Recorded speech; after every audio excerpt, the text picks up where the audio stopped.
আসসালামু আলাইকুম এভরিওয়ান। আজকে আমি জলপাইয়ের আচার বানাবো। আর জলপাইয়ের আচার বানানোর জন্য আমি 2 কিলো জলপাই নিয়ে আসছি বাজার থেকে কিনে। তো এইগুলো আস্তে আস্তে করে আমি বুটোগুলো সারিয়ে নিব, সারিয়ে তারপরে এগুলোরে কেচে নিব।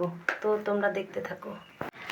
আমি সবগুলো জলপাই ধুয়ে পরিষ্কার করে নিয়েছি। এখন এগুলা মাঝখানে একটু কেচবো, কেচে তারপরে আচার বানাবো। তোমরা অতক্ষণ ওয়েট করো। আচারগুলো বানানোর জন্য আমি সবগুলো ধুয়ে সব রেডি করে ফেলেছি। এখন আচারটা বানাবো। আর এখানে হলো সরিষা বাটা, একটু আদা বাটা, একটু রসুন বাটা, এখানে তেজপাতা, এলাচ, দারচিনি, কয়েকটা শুকনো মরিচ, এই জায়গা আস্ত পাঁচফোড়ন আছে, সাথে একটু হলুদ, একটু মরিচের গুঁড়া, আর ভিনেগার তো আছেই, সাথে সরিষার তেল, একদম খাঁটি সরিষার তেল। তো তোমরা দেখতে থাকো। আমি এখন একটু সরিষার তেল দিয়ে দিব।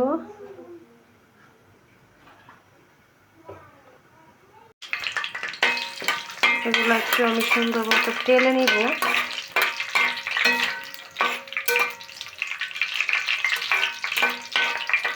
আস্ত কিছু পাঁচফোড়ন দিয়ে দিব।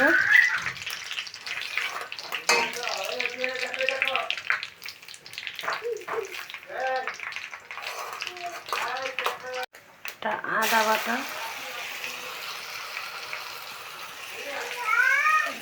রসুন বাটা,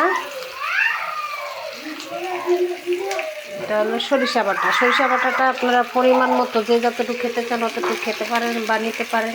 হলুদ, মরিচ, স্বাদ মতো লবণ, আমি লাগলে পরে দিব বা এখন অল্প করে দিয়ে দিচ্ছি। আমার আচার চিনি দেওয়া হয়ে গেছে। এখন একটু নাড়াচাড়া দিচ্ছি, খাওয়া পর্যন্ত অপেক্ষা করব।